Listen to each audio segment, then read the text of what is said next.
ರುಚಿ ಚಾನೆಲ್ಗೆ ಸ್ವಾಗತ. ಈಸಿಯಾಗಿ ಟೇಸ್ಟಿಯಾಗಿ ಮೂಲಂಗಿ ಸಾರು ಯಾವ ರೀತಿ ಮಾಡೋದು ಅಂತ ತೋರಿಸ್ತಾ ಇದ್ದೀನಿ. ಸಾಮಗ್ರಿಗಳು: ನಾನು ಒಂದು 100 ಗ್ರಾಮ್ ಹೆಸರು ಕಾಳು ಮತ್ತು ಒಂದು 100 ಗ್ರಾಮ್ ತೊಗರಿಬೇಳೆ ತೊಳೆದು ತೆಗೆದಿಟ್ಕೊಂಡಿದ್ದೀನಿ. ಮತ್ತು ಒಂದು ಅರ್ಧ ಕೆಜಿಗಿಂತ ಕಮ್ಮಿ ಇದೆ ಮೂಲಂಗಿ ಸಿಪ್ಪೆ ತೆಗೆದ್ಬಿಟ್ಟು ಈ ಥರ ಹಚ್ಚಿಟ್ಕೊಂಡಿದ್ದೀನಿ. ಒಂದು ಆಲೂಗಡ್ಡೆ ಸಿಪ್ಪೆ ತೆಗೆದು ಈ ಥರ ಹಚ್ಚಿಟ್ಕೊಂಡಿದ್ದೀನಿ. ನೀವು ಸಿಪ್ಪೆ ಬೆರೆಸೆ ಬೇಕಾದರೂ ಹಾಕ್ಬೋದು, ಸಿಪ್ಪೆ ಸಮೇತ. ಮತ್ತು ಒಂದು 3 ಟೊಮೆಟೊ, ಒಂದು ದಪ್ಪದು ಈರುಳ್ಳಿ ತೆಗೆದಿಟ್ಕೊಂಡಿದ್ದೀನಿ. ನೋಡಿ, ಈ ಬೇಳೆ ಜೊತೆಗೆ ಇದನ್ನೆಲ್ಲ ಟೊಮೆಟೊ, ಈರುಳ್ಳಿ, ಮೂಲಂಗಿ, ಆಲೂಗಡ್ಡೆ ಎಲ್ಲ ಇದ್ರ ಜೊತೆಗೆ ಹಾಕಿ ನಮಗೆ ಎಷ್ಟು ನೀರು ಬೇಕೋ ಅಷ್ಟು ಸೇರಿಸ್ಬಿಟ್ಟು ರುಚಿಗೆ ತಕ್ಕಷ್ಟು ಉಪ್ಪು ಹಾಕ್ಬಿಟ್ಟು 1 ಅಥವಾ 2 ವಿಸಿಲ್ ಮಾಡಿಸ್ಕೊಳ್ಳೋಣ. ನೋಡಿ, ಇವಾಗ ನಾನು ನೀರು ಎಷ್ಟು ಬೇಕೋ ಅಷ್ಟು ಹಾಕ್ತಾಯಿದ್ದೀನಿ.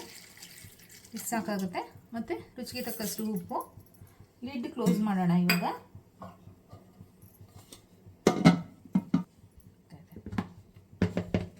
ಮತ್ತು ಸ್ವಲ್ಪ ತೆಂಗಿನಕಾಯಿ ತುರಿ ತೊಗೊಂಡಿದ್ದೀನಿ. ಮತ್ತು 1 ಟೇಬಲ್ ಸ್ಪೂನು ಧನಿಯಾ powder, 1 tablespoon sambar powder ತೊಗೊಂಡಿದ್ದೀನಿ. ಈ ರೀತಿ ಮಾಡಿದ್ರೆ ತುಂಬ ಚೆನ್ನಾಗಿ ಬರುತ್ತೆ ಸಾಂಬಾರು. ಇವಾಗ ಇದನ್ನು 2 ವಿಸಿಲ್ ಮಾಡಿಸ್ಕೊಳ್ಳೋಣ ಕುಕ್ಕರು. ನೋಡಿ, 2 ವಿಸಿಲ್ ಆಗಿದೆ. ಈಗ ಏರೆಲ್ಲ ಕೂಲ್ ಆಗಿದೆ. ಇವಾಗ ಓಪನ್ ಮಾಡ್ತಾ ಇದ್ದೀನಿ.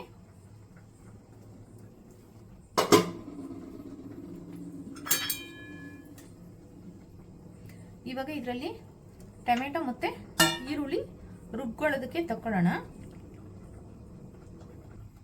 ನೋಡಿ, ಈರುಳ್ಳಿ ಟೊಮೆಟೊ ತೆಗೆದಿಟ್ಕೊಂಡಿದ್ದೀನಿ. ಇದೊಂದು 2 ನಿಮಿಷ ಬಿಸಿ ಆರಲಿ. ಆಮೇಲೆ ಇದ್ರ ಆರಿದ್ಮೇಲೆ ಮಿಕ್ಸಿಗೆ ಈರುಳ್ಳಿ, ಟೊಮೆಟೊ, ತೆಂಗಿನಕಾಯಿ ಮತ್ತು ಸಾಂಬಾರು ಪೌಡ್ರ್ ಹಾಕ್ಕೊಂಡು ನೀಟಾಗಿ ಗ್ರೈಂಡ್ ಮಾಡ್ಕೊಳ್ಳೋಣ. ನೋಡಿ, ಈರುಳ್ಳಿ ಟೊಮೆಟೊ ಎಲ್ಲ ತಣ್ಣಗಾಗಿದೆ. ಇವಾಗ ಜಾರ್ಗೆ ಹಾಕ್ಕೊತಾ ಇದ್ದೀನಿ.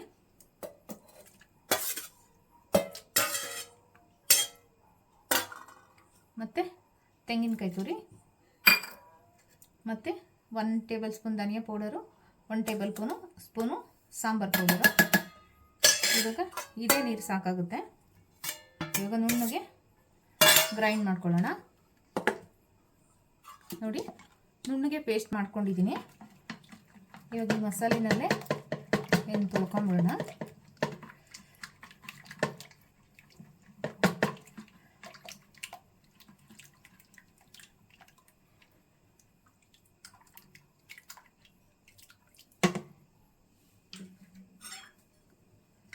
ನೋಡಿ, ಬೇಳೆ ಎಲ್ಲ ನೀಟಾಗಿ ಬೆಂದಿದೆ.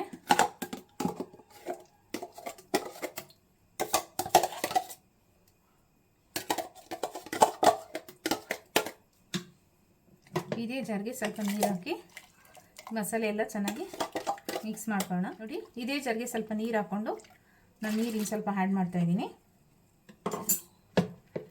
ನೋಡಿ, ನಿಮಗೆ ಯಾವ ಕನ್ಸಿಸ್ಟೆನ್ಸಿಗೆ ಬೇಕೋ ಆ ಕನ್ಸಿಸ್ಟೆನ್ಸಿಗೆ ಸರಿ ಮಾಡ್ಕೊಳ್ಳಿ ನೀರು ಹಾಕ್ಕೊಂಡು. ಈ ರೀತಿ ಮಾಡಿದ್ರೆ ತುಂಬ ಟೇಸ್ಟಿಯಾಗಿರುತ್ತೆ, ಒಂಥರ ಡಿಫ್ರೆಂಟ್ ಟೇಸ್ಟ್ ಇರುತ್ತೆ. ಇವಾಗ ಇದನ್ನು ಕುದಿಯೋಕೆ ಇಟ್ಬಿಡೋಣ. ಸಾರು ಕುದಿಯೋಕೆ ಇಟ್ಟಿದ್ದೀನಿ. ಇವಾಗ ಸಾಂಬಾರಿಗೆ ಒಂದು ಒಗ್ಗರಣೆ ಮಾಡ್ಕೊಳ್ಳೋಣ. ಒಂದು ಬಾಣಲೆ ಇಟ್ಟು ಒಂದು 2 ಟೇಬಲ್ ಸ್ಪೂನ್ ಎಣ್ಣೆ ಹಾಕ್ತಾಯಿದ್ದೀನಿ. ಎಣ್ಣೆ ಅಥವಾ ತುಪ್ಪ ಯಾವುದಾದ್ರೂ ಹಾಕ್ಕೊಬೋದು ನೀವು. ಎಣ್ಣೆ ಕಾಯ್ದಿದೆ. ಸಾಸಿವೆ ಹಾಕ್ತಾಯಿದ್ದೀನಿ.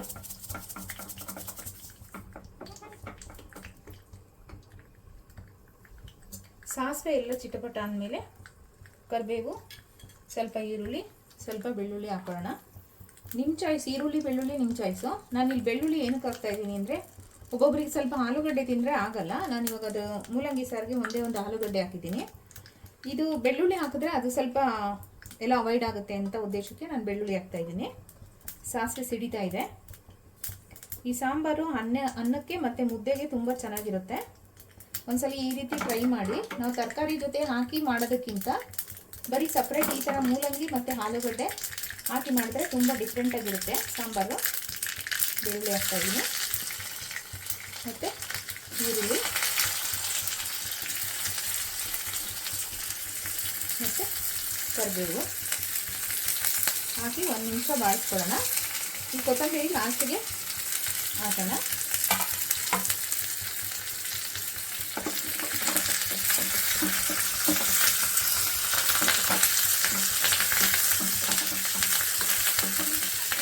ಒಂದು ನಿಮಿಷ, ಒಂದು ಅರ್ಧ ನಿಮಿಷದಿಂದ 1 ನಿಮಿಷಕ್ಕೆ ಬಾಡಿಸ್ಕೊಂಡಿದ್ದೀನಿ.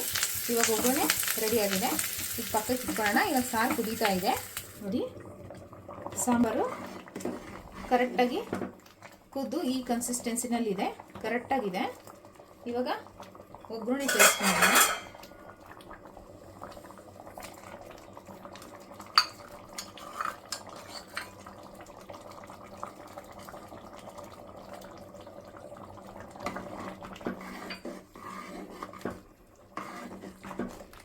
ನೋಡಿ ಫೈನಲಾಗಿ ಸಾಂಬಾರು ರೆಡಿಯಾಗಿದೆ. ಇದು ಅನ್ನದ ಜೊತೆ, ಮುದ್ದೆ ಜೊತೆ, ಚಪಾತಿ ಜೊತೆ ತುಂಬ ಚೆನ್ನಾಗಿರುತ್ತೆ. ಇವಾಗ ಸ್ಟವ್ ಆಫ್ ಮಾಡಿಬಿಟ್ಟು ಕೊತ್ತಂಬರಿ ಕಟ್ ಮಾಡಿ ಇಟ್ಟಿದ್ನಲ್ಲ ಆ ಕೊತ್ತಂಬರಿ ಮೇಲೆ ಸ್ವಲ್ಪ ಸೇರಿಸ್ಬಿಡೋಣ. ಇದು ಆಪ್ಷನಲ್ಲು, ನಿಮ್ಗೆ ಬೇಕಂದರೆ ಆ್ಯಡ್ ಮಾಡ್ಕೊಳ್ಳಿ, ಇಲ್ಲಾಂದರೆ ಬೇಡ. ನಾನಿಲ್ಲಿ ಸ್ವಲ್ಪ ಹಾಕಿದ್ದೀನಿ, ಚೆನ್ನಾಗಿರುತ್ತೆ. ಇವಾಗ ಸರ್ವ್ ಮಾಡೋಣ. ನೋಡಿ ಸರ್ವ್ ಮಾಡಿದ್ದೀನಿ. ಈ ವಿಡಿಯೋ ಇಷ್ಟ ಆಗಿದ್ದರೆ ಪ್ಲೀಸ್ ಲೈಕ್ ಮಾಡಿ, ಶೇರ್ ಮಾಡಿ, ಕಮೆಂಟ್ ಮಾಡಿ, ಸಬ್ಸ್ಕ್ರೈಬ್ ಮಾಡ್ಕೊಳ್ಳಿ. Thank you.